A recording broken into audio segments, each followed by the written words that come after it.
The new cases are in Toronto, 157 are in Peel Region, 76 are in York Region, and 57 are in Ottawa.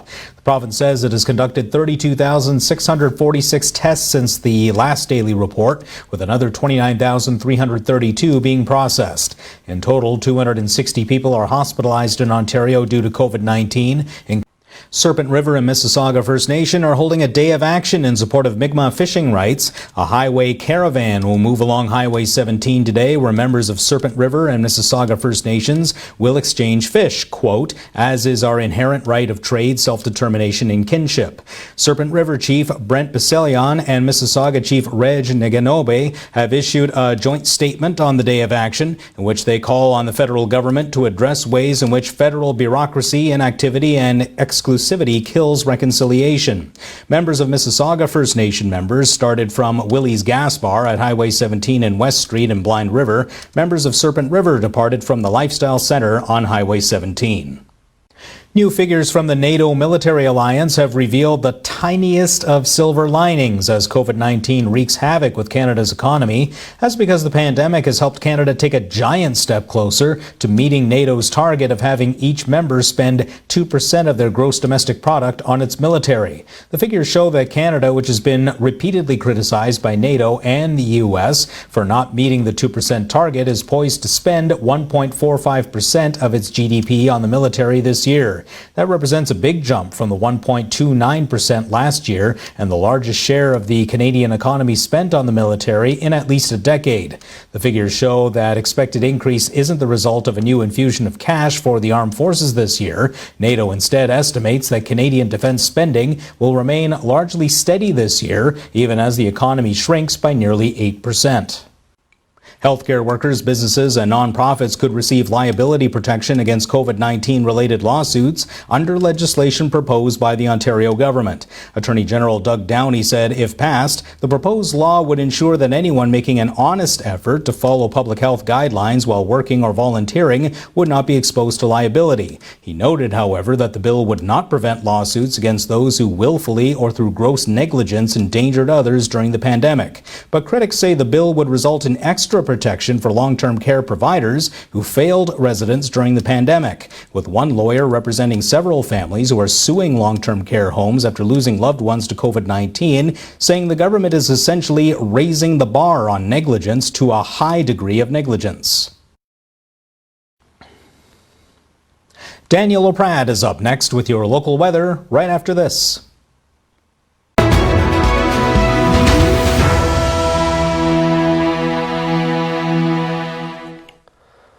Good evening and welcome back on your Wednesday, October the 21st. We're getting through October here, nearing Halloween, and yes, the temperatures are shifting and starting to take a tumble, and we're starting to get some snow, lots of snow in the evenings, and that's coming up next week too. We're going to have more.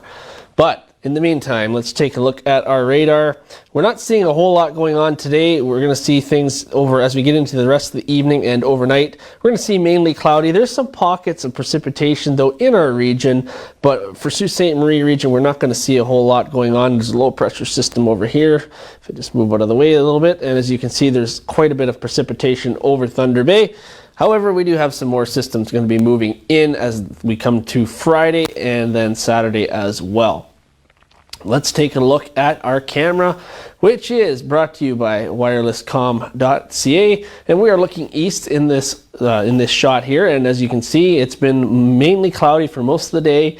That's going to continue. It's pretty gloomy out there, but we will see a little bit of sun in the morning before we get back into some rain tomorrow night. So let's get into your expected highs that were for the region today. 5 in Thunder Bay as well as in Wawa, 4 in Timmins, and then 9s here in Sault Ste. Marie and Elliott Lake, 10 in Sudbury. So you're the warm spot over there. Normals for this time of year are 10 and lows are 1, so we are near that. -4 in Thunder Bay overnight tonight, and it's going to be 1 in Wawa and Timmins, 4 here in Sault Ste. Marie, back down to 1 when you get to Elliott Lake, and then over in Sudbury it will be 3 degrees overnight. And as I mentioned, we are going to see partly cloudy. Winds are going to be 20 kilometers gusting to 40 tonight from the west. They will lighten up a little bit near midnight, and we will see a low of, excuse me, a low of 1 overnight. And then as we get into Thursday, we are seeing a mix of sun and cloud. It's going to become cloudy near noon, and then periods of rain will begin late in the afternoon. And those winds are going to pick up again, so they're going to become east 20 kilometers near noon, and they're going to continue throughout the day. We are going to see sustained periods of rain as we get into the overnight. 5 degrees is your low. Now, Friday, the temperature has dropped a little bit in the forecast, but we are still looking at a very messy day. It's going to be periods of rain, a chance of a thunderstorm. We got stronger winds moving in, and then as we get into the late evening and overnight, the temperature is going to drop very fast, and we are going to see cloudy with a 60% chance of rain or snow flurries, depending on how fast that temperature drops. So do keep that in mind for Friday. We'll continue to track that system that's making its way towards us. Then we get into Saturday. A little bit of a reprieve, mix of sun and cloud, 6 degrees, low of 1 overnight and cloudy. We may see a 30% chance of a flurry passing through, but other than that, it's going to be a half decent day. And our weather, by the way, is brought to you by Northern Lights Detailing. They are at 632 Great Northern Road. Call them at 705-575-1600.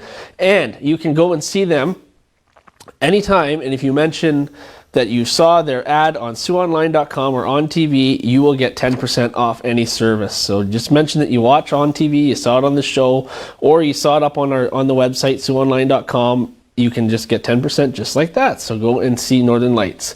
So Sunday, the rain returns, 5 degrees. Then we'll see clouds on Monday before snow will make its way to us by Wednesday, only a high of 3 degrees. Overnight lows 5 degrees on Thursday night, dropping down to the freezing mark by Tuesday, and then -1 on Wednesday night. So it's going to be a little bit chilly as the Halloween week approaches. So you're going to have to bundle up for trick-or-treating this year. It's going to be a chilly one.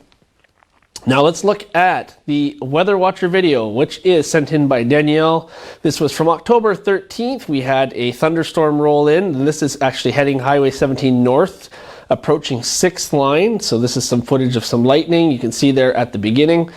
It will loop, but you can see there's a couple flashes. That storm moved through very quickly. We did get a lot of photos and videos for it. It wasn't a long storm, but it was pretty potent with lightning, so there was lots of that going on.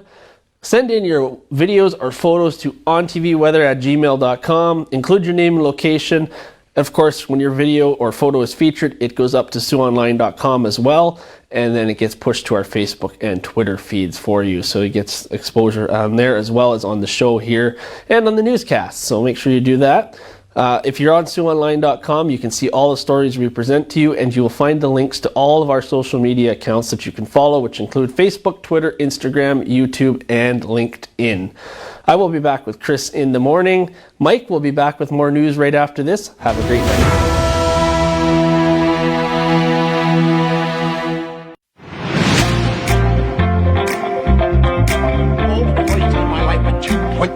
Jane, what do you got to say to that? I was arrested.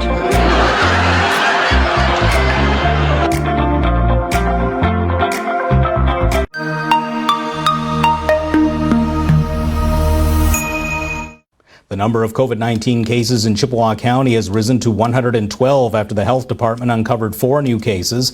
There are no new recoveries or deaths being reported. So far, 79 cases are listed as recovered, leaving 33 active cases of the novel coronavirus. Another local drive has started as a result of the annual Coats for Kids campaign being canceled for this year. Addiction and mental health advocates have decided to fill the void and will be hosting its Coats for a Cause event on November 15th at the Union Building Ballroom at 68 Dennis Street. The event will run from 12 p.m. to 5 p.m. Free coats, mittens, boots, hats, and warm blankets will be available. A United Nations expert says proposed Canadian legislation that would ban forcing children or adults into therapy to alter their sexual orientation or gender identity could help further LGBTQ rights globally. The UN's independent expert on sexual orientation and gender identity says bills such as the one tabled by the federal Liberals earlier this month are one of the most effective ways to protect and advance LGBTQ rights. The bill aims to ban so-called conversion therapy, which involves forcing a person into therapy against their will. Among other things, the bill would make it illegal to profit from providing conversion therapy or to advertise it. The bill has the support of Canada's main political leaders, but new Conservative leader Aaron O'Toole has accused the government of introducing a divisive piece of legislation just as he was taking over the party. The Ontario government has introduced a bill that would prevent municipalities from using ranked ballots in the next civic election. A spokesman for Municipal Affairs Minister Steve Clark says municipalities should not experiment with changes to municipal votes during the pandemic. The government says this measure will keep the electoral process consistent across municipal, provincial, and federal elections. Toronto had contemplated introducing a ranked ballot system, but the City Council decided not to pursue that for the 2022 election, but rather for the 2026 election.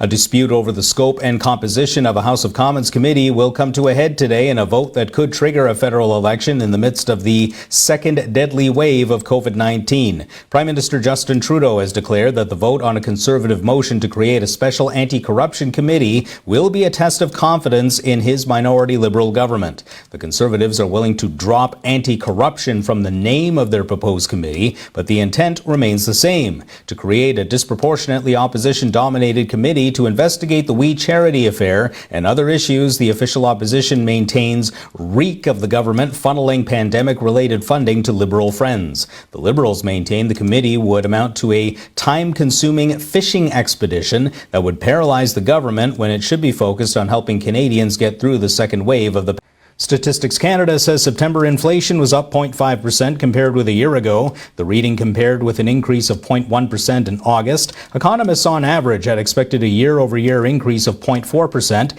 The agency says that prices were up in 6 of the 8 major components of the Consumer Price Index, including increases in tuition fees as students headed back to school. The price index for food was up 1.6% last month, a slight slowing from 1.8% bump recorded in August. Passenger vehicle prices were up 2.7% and housing was up 2.6%. The agency also says the back-to-school shopping season was not as big as it was a year ago, noted by a year-over-year drop of 4.1% in clothing and footwear prices.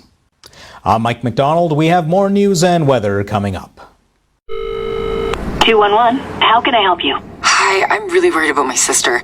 She doesn't leave her house much. She doesn't even come to our family thing.